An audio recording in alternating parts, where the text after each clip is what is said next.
खुशामदीद दोस्तों, राम राम सलाम। मैं धर्मपाल मलिक हरियाणा जींद से हूँ।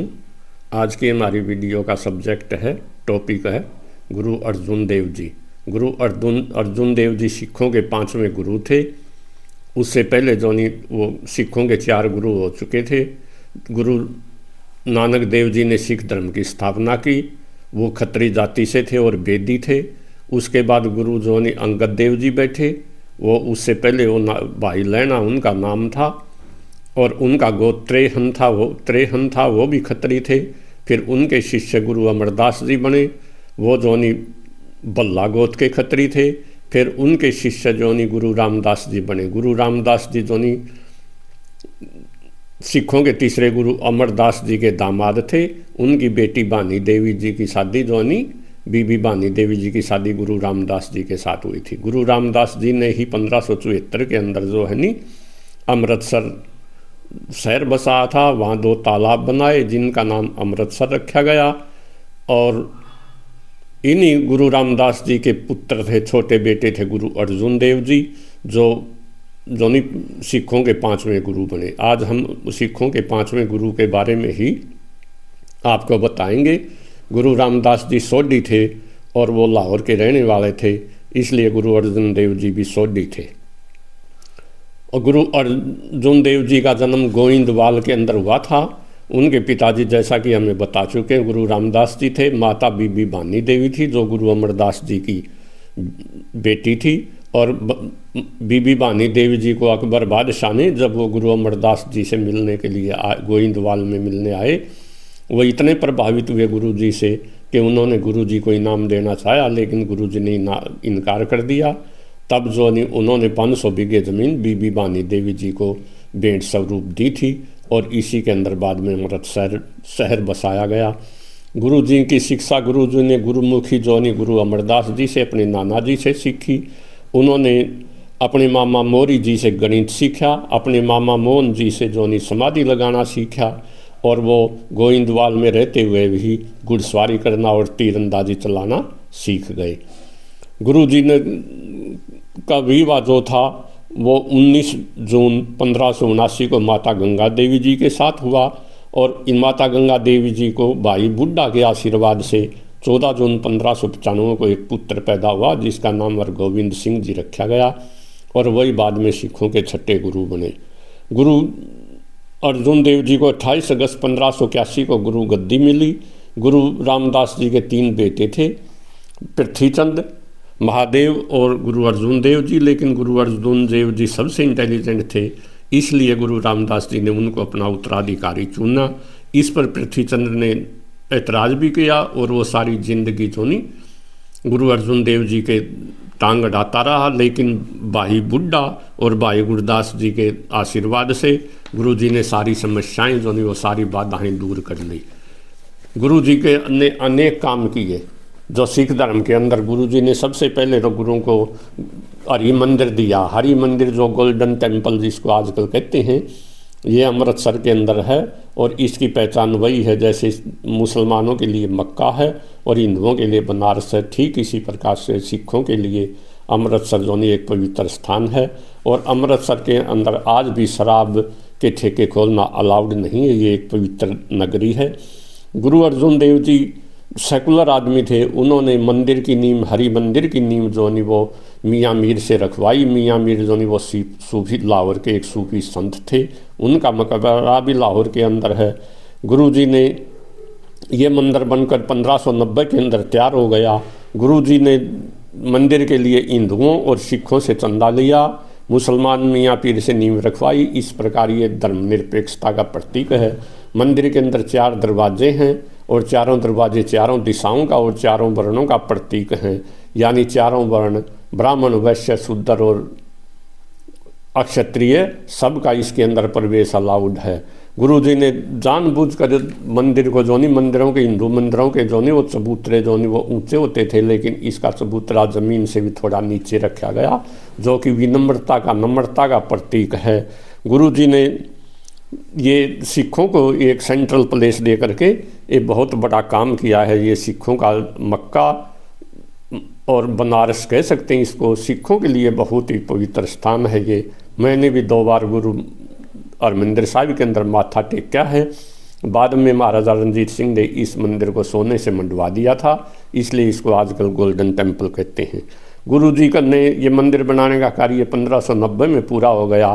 फिर 1590 में ही उन्होंने अमृतसर से 11 मील की दूरी के ऊपर तरण तारण नाम का तालाब खुदवाया, जो जिसमें लिप्रोसी के रोगी, कोढ़ के रोगी जो नहीं वो ठीक हो जाते हैं। वहाँ तरण तारण शहर भी बसाया। गुरु जी ने फिर जो नहीं वहाँ से 1590 से 1595 तक पंजाब में 5 साल गुरुजी यात्रा करते रहे। उन्होंने तरण तारण के बाद करतारपुर शहर बसा। ये करतारपुर शहर गुरु नानक जी का बसा हुए करतारपुर शहर से अलग है और ये जालंधर दोआब के अंदर है। गुरु जी वहाँ से लाहौर गए। लाहौर में उन्होंने एक बावड़ी भी बनवाई और गुरु जी ने ब्यास नदी के किनारे जो नहीं अपने पुत्र हरगोविंद की याद में, जो कि 1595 में पैदा हो गए थे, एक शहर भी हरगोविंदपुरा नाम का एक शहर भी बसाया।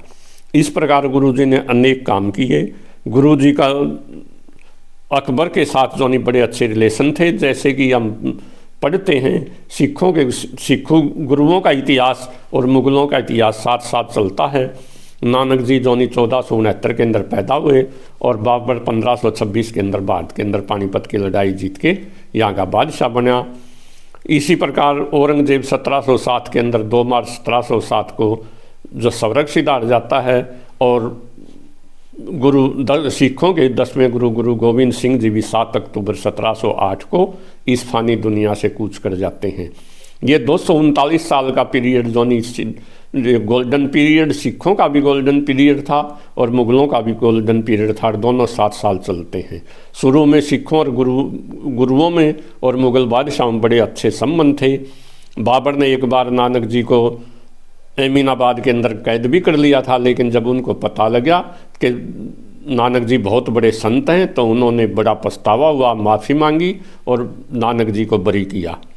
इसी प्रकार गुरु हुमायूं जो अकबर का पिताजी था, वो सिखों के दूसरे गुरु अंगद देव जी से आशीर्वाद लेने के लिए आया था। और अकबर दी ग्रेट अकबर तो जो नहीं गुरु अमरदास जी के पास भी आया, गुरु रामदास जी के पास भी आया, अमृतसर के लिए जगह दी। और गुरु अर्जुन देव जी के साथ तो उसके बहुत ही अच्छे ताल्लुकात थे। अबुल फजल अपनी किताब में लिखता है सन 1598 के अंदर अकबर ने हाथी पर बैठकर ब्यास नदी को पार किया और गुरु अर्जुन देव जी से मिलने के लिए गए और गुरु जी के कहने पर उन्होंने अमृतसर जिले का मालिया माफ़ किया। जो उन्होंने मालिया बढ़ा दिया था, किसानों में उसका रोष था, उस बढ़े हुए मालिया को भी वापस लिया। इतने अच्छे संबंध थे अकबर के गुरु जी के साथ। जब 1604 के अंदर गुरु जी ने आदि ग्रंथ लिखा तो उसके भाई श्रीचंद ने और दूसरों ने अकबर से शिकायत कर दी, यह ग्रंथ हिंदुओं और मुसलमानों के खिलाफ है।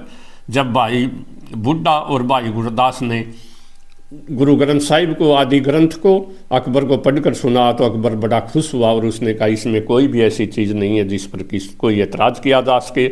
और उसने खुश होकर 51 सोने की मोहरें गुरु जी को देने के लिए भेंट की। इतने अच्छे संबंध थे गुरु अर्जुन देव जी के और गुरु जोनी और अकबर बादशाह के। लेकिन गुरु अकबर बादशाह 1605 में स्वर्ग सिधार गया। उसके बाद उसका बेटा जहांगीर गद्दी पर बैठा तो गुरु जी के साथ उनके संबंध बिगड़ गए।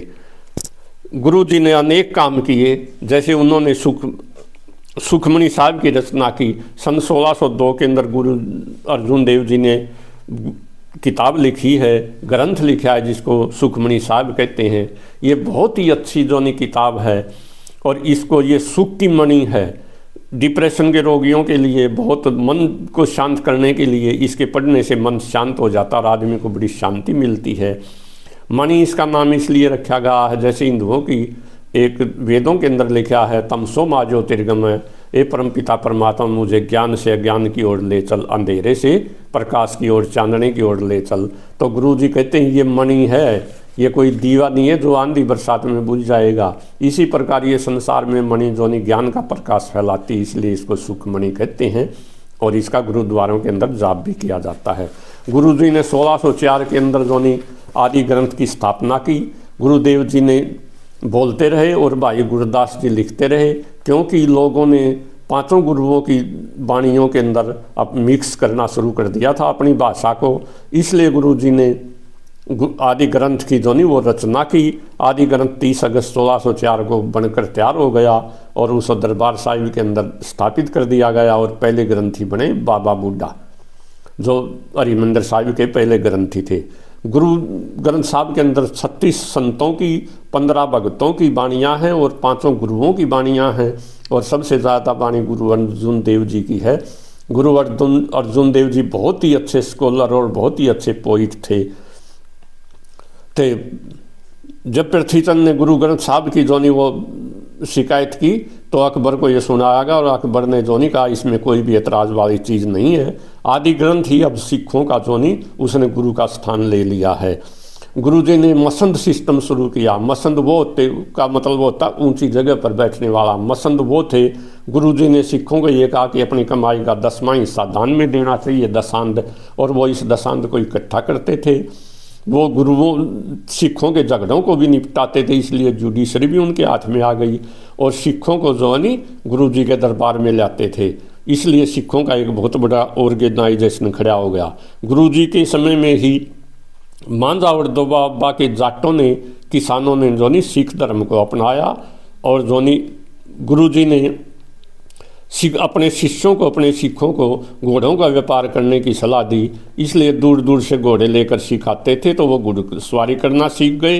रास्ते में लोग उनके घोड़ों को छीनने की कोशिश करते थे तो लड़ाई करना भी सीख गए। इस तरह से सिंह सरदार जो थे वो सिख लोग अच्छे घुड़सवार और अच्छे जो नहीं वो जंगजू बन गए, जिसका प्रभाव आज भी है। आज भी भारत की आबादी में सिख 2% हैं, लेकिन आर्मी के अंदर जो नहीं वो 10% हैं। गुरु जी का बहुत बड़ा रोल है इस सिख कौम को लड़ाका बनाने के अंदर। गुरु जी की शहादत क्यों हुई, कैसे हुई? औरंगजेब जहांगीर ने गुरु जी की शहादत ले ली। जहांगीर के मन में पहले से ही जो नहीं वो इसके कई कारण थे, जैसे इतिहासकार बताते हैं खुसरो का विद्रोह, चंदू शाह का रोल, लेकिन वास्तव में ऐसे हालात पहले ही बन चुके थे क्योंकि ये स्टेट विद इन स्टेट बन चुकी थी। स्टेट का राज का काम होता है टैक्स इकट्ठा करना। गुरुजी के पास कमाई का 10% आ जाता था, वो टैक्स इकट्ठा करते थे।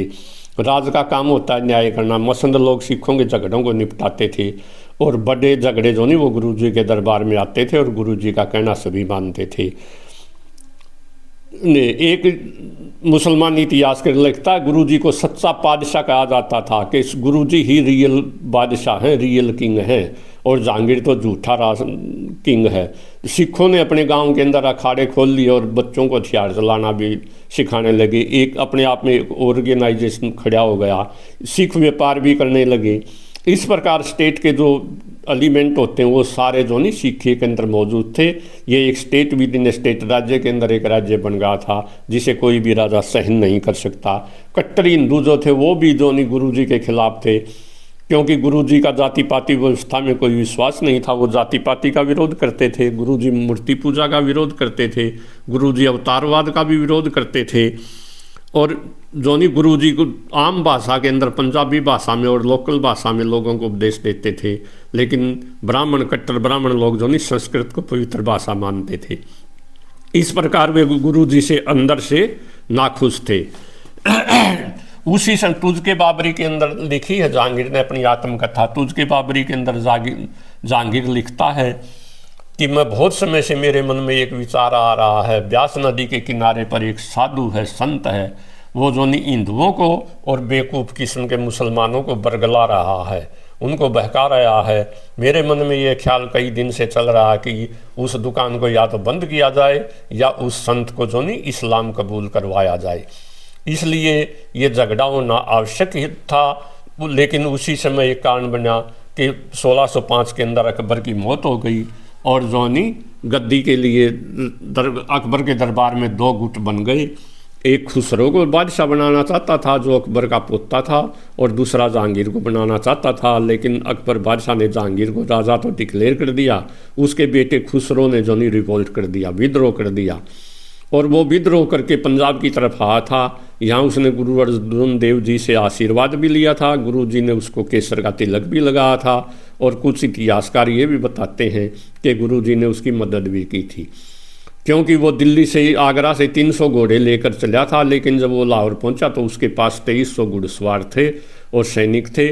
जब इस विद्रोह को दबा दिया गया और खुसरो की हार हो गई तो 2000 जोनी घुड़सवारों को, सैनिकों को सरिये उनके शरीर से दाएं से बाएं और ऊपर से नीचे घुसेड़कर मौत के घाट उतारा गया था। खुसरो को अंधा कर दिया गया। इसलिए गुरुजी ने गुरुजी के खिलाफ जहांगीर भी था। उसने जोनी 28 अप्रैल 1606 को जहांगीर की गिरफ्तारी के लिए जहांगीर के जोनी वारंट जारी कर दिए। इससे पहले यह भी कहा जाता है कि चंदू शाह नाम का एक बनिया था जो अपनी बेटी का, एक बैंकर था लाहौर का, जो जिसको लाहौर का दीवान कहो या मंत्री कहो, वो अपनी बेटी की शादी जोनी गुरु और छठे गुरु हरगोविंद सिंह के साथ, गुरु अर्जुन देव जी के बेटे के साथ करना चाहता था। उसने पूछा कोई लड़का बताओ, तो किसी भक्त ने कहा गुरु जी के लड़का है। तो चंदू शाह ने यह कह दिया था कि चौबारे की ईंट कभी मोरी में नहीं लगती। ये बात गुरु जी के पास पहुंच गई। बाद में वो जब रिश्ता करने के लिए आया तो गुरु जी ने साफ इनकार कर दिया। इससे चंदू शाह नाराज हो गया। चंदू शाह का भी गुरु जी को की शहादत के अंदर बहुत बड़ा रोल था। गुरु जी को तंग करवाने के अंदर वही गुरु जी को यातनाएं देने वाला चंदू शाह ही था। इस प्रकार तत्कालीन कारण तो अनेक बने, लेकिन गुरु जी को आखिर में जोनी 15 मई 1606 को गुरु जी ने 28 अप्रैल 1606 को गिरफ्तारी के आदेश हो गए। 15 मई 1606 को गुरु जी ने हरगोविंद सिंह को, अपने बेटे को उत्तराधिकारी बना दिया।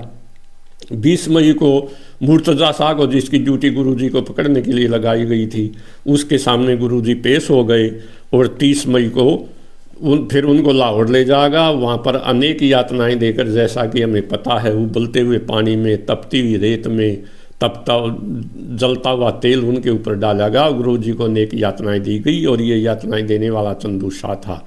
मियाँ मीर ने गुरु जी को बचाने की कोशिश भी की, लेकिन उसकी एक न चल सकी। आखिर में 30 मई को गुरु जी ने कहा कि वो रावी नदी के अंदर स्नान करना चाहते हैं और गुरु जी स्नान करने के लिए गए और कहते हैं वहीं जल समाधि ले ली। इस प्रकार गुरु जी 30 मई 1606 को इस फानी दुनिया से चले गए, कूच कर गए।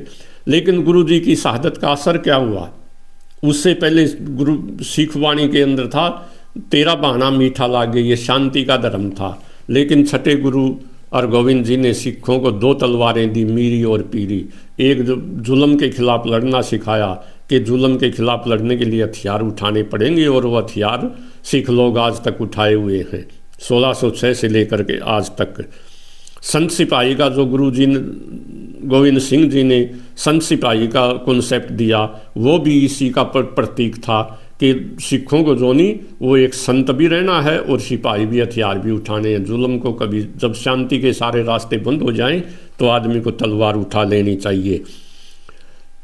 जो आज पंजाब के अंदर मिलिटेंसी है, वो भी जो नहीं उसी का रूप है। सिखों ने उसी वक्त लड़ना सीखा था। तो गुरु जी की शहादत का पंजाब की राजनीति के ऊपर, पंजाब के कल्चर के ऊपर बहुत ज़्यादा प्रभाव है और वो आज तक देखा जा सकता है। गुरु जी ने सिखों को अलग पवित्र स्थान और मंदिर साहिब दिया। गुरु जी ने सिखों को आदि ग्रंथ दिया, उनको घुड़सवार बनाया और गुरु जी ने सिखों को एक नई पहचान दी। ये ऐसा यही थी मोटी मोटी बातें गुरु जी के बारे में। भाइयों, मैं लेफ्ट माइंडेड आदमी हूँ, धर्म से मेरा कोई लंबा चौड़ा वास्ता नहीं है। किसी भाई को मेरा किसी भी धर्म का जो नहीं, न प्रचार करना उद्देश्य, न बुराई करना उद्देश्य। हम केवल हिस्टोरिकल फैक्ट बताते हैं ताकि सभी भाइयों को हिस्ट्री का पता लगे, और वो भी मोटी मोटी बातें, और वो ज़्यादातर किताबों के आधार पर होती हैं। और ये इसका वीडियो का ज़्यादातर मटेरियल सरदार खुशवंत सिंह की book history of six volume 1 से लिया गया है और हरिराम गुप्ता की किताब हिस्ट्री ऑफ सिक्स से लिया गया है। धन्यवाद।